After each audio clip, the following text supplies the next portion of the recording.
Hi everybody, welcome back to Andrew Channel International. I'm Andrew and this is Crusader Kings III.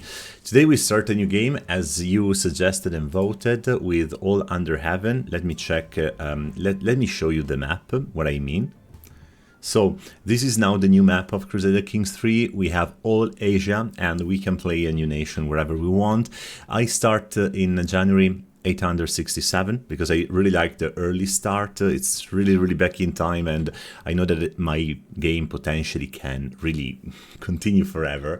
And if you are wondering, I have all the current DLC activated for Crusader Kings III, so I cooperate with Paradox Interactive quite a lot, so they've provided me with all the DLC for free every time that they released one. I just give you this information for transparency, but this is not a sponsored video. This is something I do because I want to play this and because you want to watch this.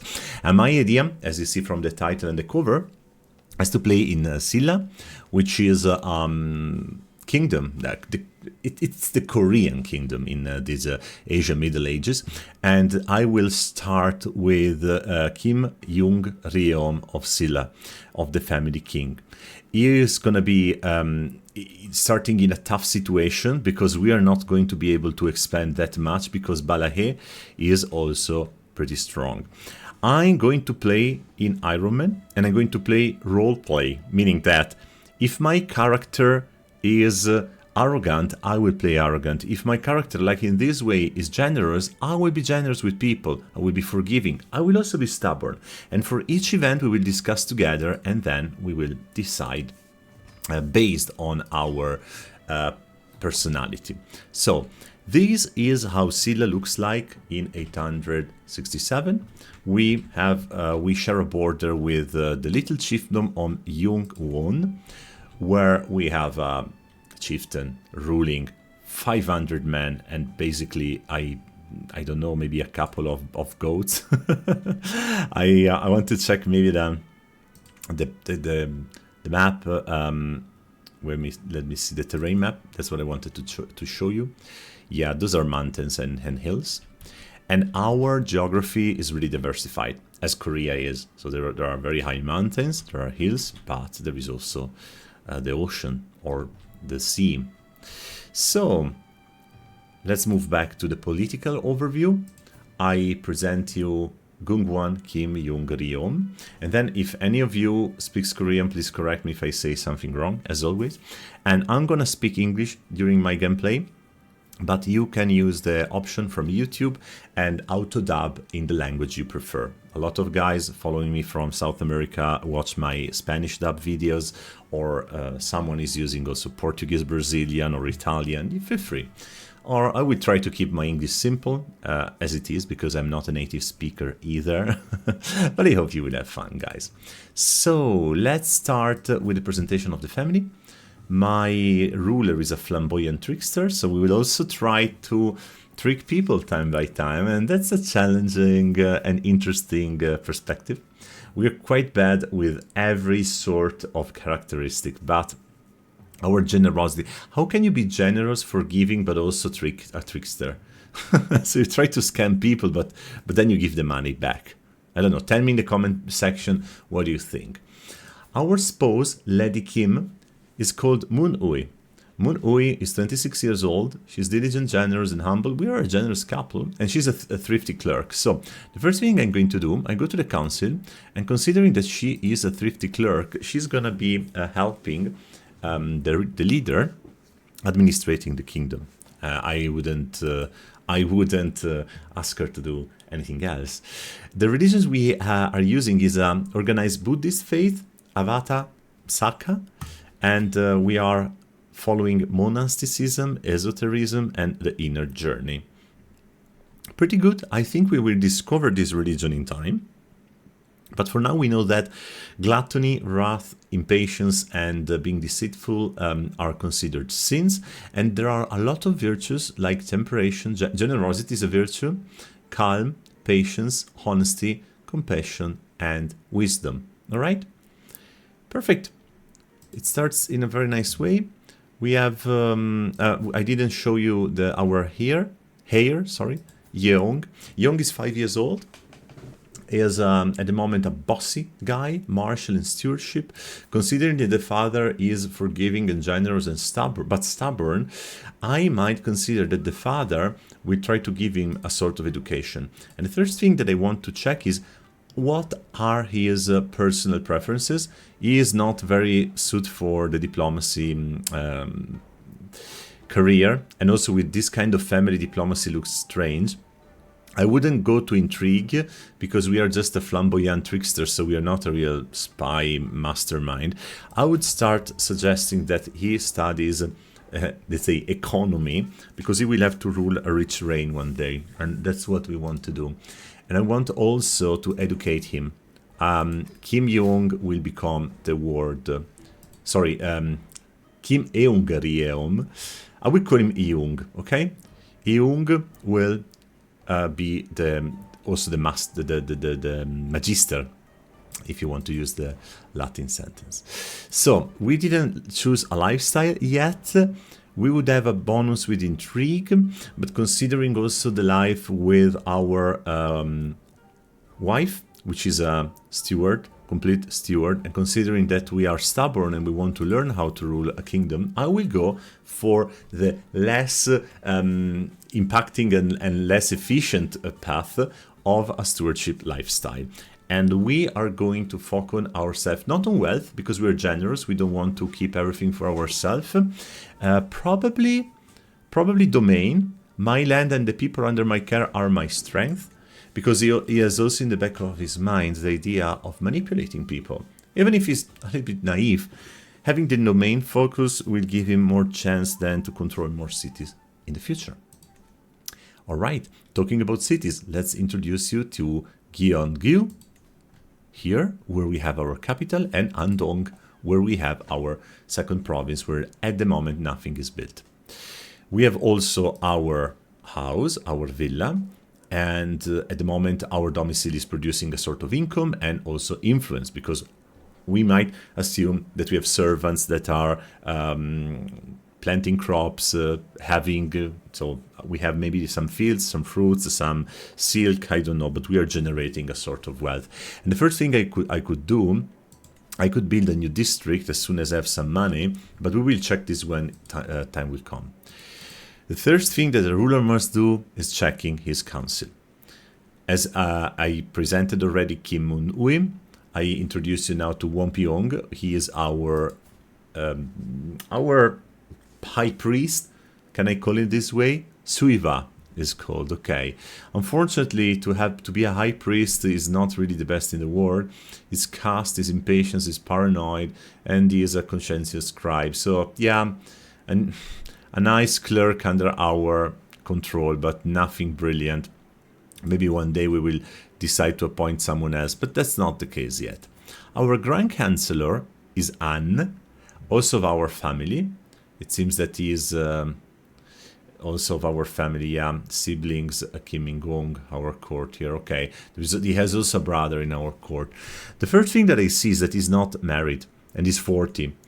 One important thing is that our court is big, and I would really like that my closest characters get married and build families, because in the future we will be able to have better and more and better courtiers. So he is a chancellor, so maybe we could find a wife which is coming from the people, a lowborn, but with some skills in diplomacy.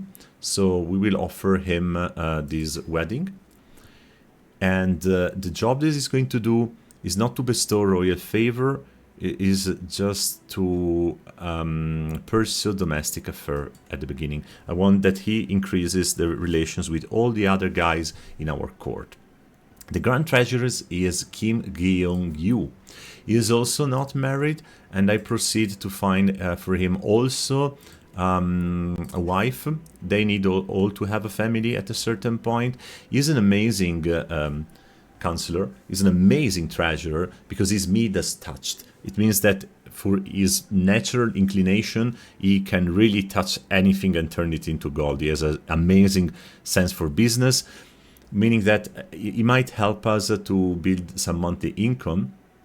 Collecting taxes is the go-to way. We are going to increase by 8% our taxes, and we have a side effect. We could possibly maybe also get more money.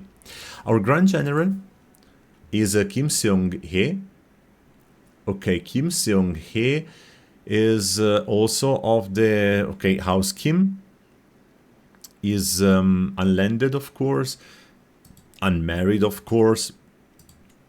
I'm finding all the young ladies in the court that are going to marry our court. Yeah, but he's 17 only. Wow. He is only 17. Wow. That's a young Grand General. And the Grand Censor, which is our little spy, is an amateurish plotter, a craven, lazy and paranoid. Oh man, it's coming from a noble family, which is the Bak family, so it's not even the Kim family. And that's tricky because he doesn't like us that much, minus 19. I could start a sway scheme in order to bring him close to me. As the old wisdom tells us, keep your friends close and your enemy closer. And I would like to add, especially if they're your spy master. I could, what is a grand appointment? Appoint as a governor of a province, influence the character, slander, promote. Okay, those are all new mechanics that we can use due to the fact that we are a meritocratic government. And I am going also to appoint more roles in my government, but for the time being, this is not necessary except for the personal physician. We don't have any personal physician yet at court. I think that the first money I am going to spend are for the search of the personal physician. Look at them. Look at how beautiful is the throne room. It's really beautiful. We are going to hold court, but first I want to take the decision of recruit for a court position, search for a physician, and confirm this decision. And now we can open the court discussion. The same old soup. I beg of you, husband, my wife, Guigang, approaches me with pleading eyes. You need to do something about the food served at court. We all eat like peasants, foreign emissaries grimace at our table. And neighboring rulers and artists use our traditional dishes as example of poor taste and barbaric habits. Okay, fine. I think that we can set decent food in the option court amenities, so we're gonna have to maintain a little bit. We are going to spend money, and now probably I will show you where. We have decent food, which is a level 3 court tier. At the moment our court has a outmoded fashion, small lodgings for guests and a few servants. And now at least we serve decent food. We have some good bibimbap, probably, if you know what I mean. And then I have also in the inventory something that I'm going to equip immediately. The regalia. Oh, I think that I imposed by mistake, but I want to show you this. The regalia of the Kingdom of Silla. The royal authority symbol, which is granting more prestige and legitimacy. Okay, I wanted to show you this. I equipped this. All right, so we have now two possibilities. The first one is Wai, which is a hunter, but also a physician and a monk. He looks brilliant. He's a Taoist, so he's not sharing the same beliefs that we have. And the second one is Ziang. He's a Chinese from the Han culture. He's also Buddhist. He is a novice physician, a great eminence, a great diplomatic advisor, and a diplomat. So here the point is that we go for the highest learning, so the monk, or we go for the diplomat. I would go for the monk even if he doesn't share my same religion. And I'm going to pay him with my personal treasury, so that Wai will become our personal physician. And now I am posed. Now I definitely am posed. My royal court now is level 3. I can hold it. Alright, let's get started. Sitting on my throne, I gesture for my guards to open the doors. Mediators of Seog Yong. The petitioner now in front of me doesn't seem Silla. Some provincial, I guess. The moment he starts talking, I'm hit by barbaric but vaguely familiar accent. Gugwang, I represent a group of merchants from Seogyeong. Having long lived in this land, trading with the locals and with functionaries from the capital, we are well aware of the difficulties in dealing with non-integrated population. So we like to offer our services as official translators and interpreters. Of course, we have several cultures in our kingdom. We might consider this offer to increase the cultural acceptance with the culture of Goguryeo, which are, by the way, I think, the guys living in the north. And I like the idea. We need you here in the capital. We could have him in the court and increase only 5%. Let me check if this guy is actually a good addition to our court. He's a traveler. He might become my karma master, and having a different culture, I think I will do that. I will bring him here, and I will also ask him to. No, I am not giving any sister as a spouse there. The cadastre. My lord, my grand treasurer Kim Geongyu speaks up. I propose a cadastre survey of all the counties you own. Improved knowledge and mapping of your land will certainly increase its prosperity. Yeah, I could do it, but I would lose 225 from a treasury, which I have. I'm actually a very good treasury. I would gain prestige, and every held county would increase their development. Consider always that we are a generous and stubborn leader, having more control of our population and showing them that we are using our money to do something good is the way to go. So we do it. And then we have the last of the 3 events of this court. A middle-aged woman steps before me with quiet dignity before bowing deeply. Greetings, Your Majesty. I am Jiyui, your loyal servant. I come before you today to seek employment in your court. Alright, let me check what she could do. She's a gregarious lady, lustful but forgiving, and a charismatic negotiator. I mean, if someone is coming to my court and has obvious and clear skills, being such a generous ruler, I can't do anything else than open my door. She could be also the court poet. Wow! Because her aptitude is excellent. Interesting. Or cupbearer. No, not really. I like the idea to have the poetress at court. I really like the idea. Because now we have 2 courtiers. We have the physician, our medicus, and we have the court poet. Beautiful, really. We would need a senescal though, because this is giving more legitimacy, and we need to have a high legitimacy. And we have Bok Chang, should be good. Song He, he would be good. Why Bok Chang? Because she's also Midas touched, and she's married now with my grand treasurer. Yes.